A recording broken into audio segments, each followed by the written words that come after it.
Hello. Today I'd like to talk about the different parts of a knife. I have this steak knife, which is the best thing that I can get my hands on in Europe. Unfortunately, all my combat knives are back home in Virginia.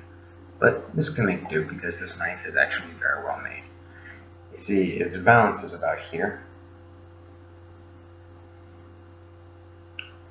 A lot of people like to think the balance of a knife is right there, but it's not. So you got a few parts of the knife. You have the blade, you have the handle, and you have the pommel.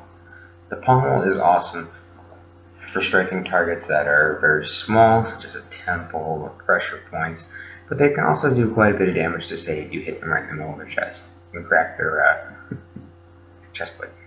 So, the part of the knife that you really want to take a look at is right here in the middle. A lot of people buy butterfly knives and these fixed knives where they have it screwed in. The problem is every single time you flip it open or it stays open and you use it, the screws start getting kind of wobbly and they start unscrewing, and there's no way for them to actually be tightened back to the point of initial when you bought it, basically. And that's a problem because your knife is breaking every single time you use it, and that means it's going to become unreliable quick. The nice thing about this knife is that the blade and handle are the exact same piece. There's no way this can become loose. There's no way this can fall apart, save that the handle, I believe, has been glued on or melted on, which is even better if it's melted on because then it's never coming off because it's bonded with the metal. Now, the interesting thing about this knife is that the handle is shaped for easy grip. This knife could actually do a lot of damage because of the fact it's both lightweight on the blade and its weight is distributed along the handle. This means that instead of cutting with your wrist, you're cutting with your fingers and your grip, which is a lot better to do for your hand. And additionally, it means you're not pressing to do the damage. It's sliding. It's going to be much easier to do that. So you want to get a knife that's one piece with its handle, and preferably with the handle having a wrapped guard, because those don't usually come undone. You can always get tape and do it yourself, and that'll protect the handle. But what's important is you want to make sure that this pommel is flat. This one does not have that. This knife would actually do a lot more damage because of the curve. But the pommel is important because you can actually use it to shock. This won't shock, this will just destroy the nerves once it hits. I like this knife because it's well balanced. It is very easy for me to do the knife spin. And I prefer to do that because doing this is slower than doing this. It's much easier to flip it, especially when the weight is in the handle and the balance is a little bit off center to the right. When you have a knife where the balance is off center to the left, your blade's a little bit blade heavy, and you don't want that because that means you're going to have to pull back as you're cutting, and it's going to weaken the cut and not be as deep as you'd probably like to lacerate the person. Additionally, one of the reasons I chose this knife is because when you're mugged in your house, chances are your Bowie is not going to be on you. Your combat knife is going to be nowhere near you. Your butterfly knife is probably going to be illegal, and if you use it on the person, you're going to jail for about 20 years. You use a kitchen knife, it's in self-defense, almost always, and you can argue that in front of a judge because your home was invaded. And the judge is usually going to take your side when self-defense. Usually.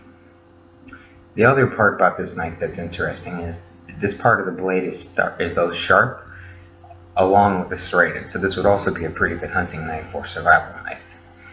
A lot of people don't put faith in their kitchen cutlery, and I don't know why, because kitchen cutlery is one of the best sources of knives you can get, and it's easily accessible in your home when you're being mugged, because most people are not trying to rob your kitchen.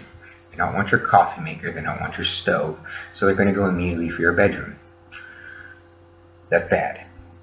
Now, most kitchens are actually adjoined to the living room, and that's important because when your home is being invaded, you need to somehow get to the point of safety, which I would argue is the kitchen. There's a lot of crap in the way between you and him, or her, and you have about 100 weapons at your disposal. It's an armory in another sense. So, if you're going to get mugged in your own home, I strongly recommend you grab a knife that's like this, that's sturdy and reliable, and one that easily cuts. So, I want to thank you for your time, and good luck finding an awesome knife, because they can save your life. Between a gun and a knife is far more useful because it has multiple utility purposes. You can't start a fire with a gun, you can just shoot shit and move on. And the old adage of bringing a knife to a gunfight, or a gun to a knife fight, is fairly true. But the nice thing about a knife like this is you can throw it quite easily and accurately from a distance of 10 or more feet.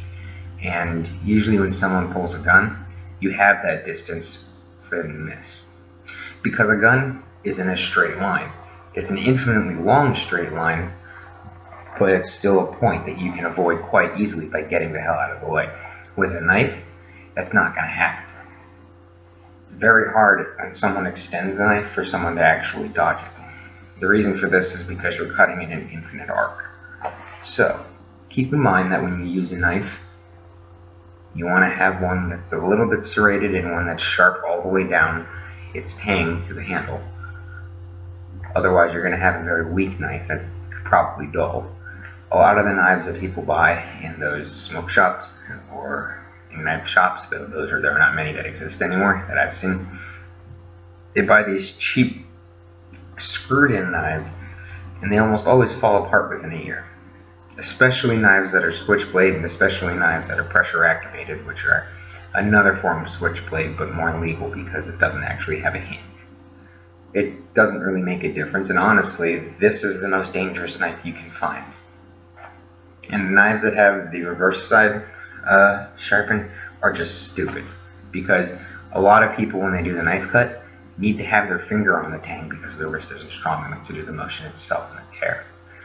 So, good luck guys, and hope you have a wonderful evening.